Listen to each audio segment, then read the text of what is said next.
ntango ya vyose, umushinge n'amahoro n'umutekano, niwo mushinge wa vyose. Ivyo bitahari nimuze murondere.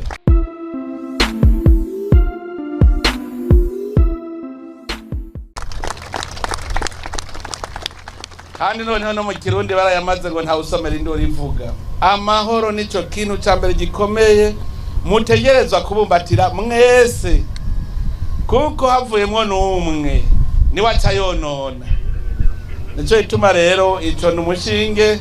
Ndanezere ko buramatari yambwiye yuko ubu mukanura mwese mugahagarara neza kugira ngo ntihagire abatwonone. Amaboko mukure mu mpuzu, ntihagire ikinebwe gisubira kwa muri iki gihugu, kuko abashaka kuduhomvya abariko araduhomvya, kuko wewe ibaza uri gukorera iminwa yakara kimwe iri kwirakora abaduhombeje, kuko nawe yakora nundi agakora twaca turonka umusesekara dushora ku isoko tugaheza tukaronka kagafaranga.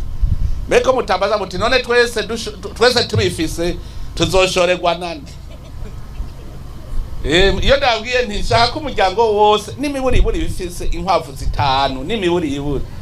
Nibaza ko bariko vuga ubusa, nukuvuga ko ufise inkwavu 5 nahajya mvuye hajya nawe nyene yatanguje, none namezi agahe amaze atayozoro.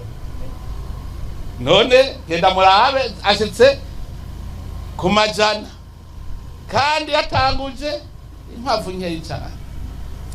Nukuvuga yuko mwese mumaze kuba mworora ntuzosubira kuja gusuma urukwavu ko rufise muhira, hanyuma ucushora duce tuhingura duce dushora hanze. Ya mahera agaciro aja kugura bya bitoro azobabonetse, imiti zobibonetse, uko amahera agaciro azobabonetse, uko twashoye twese nta ukigurira uwundi duca dushora hanze, uko twese tuzoba dufise.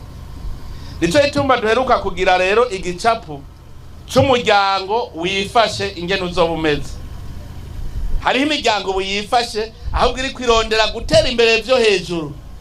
Umuryango wifashe nababwiye turiko turagira n'agatabo tuzoca tubashikiriza ku buryo muri mu nama y'umutumba mwiga muti umuryango usigaye utifashe no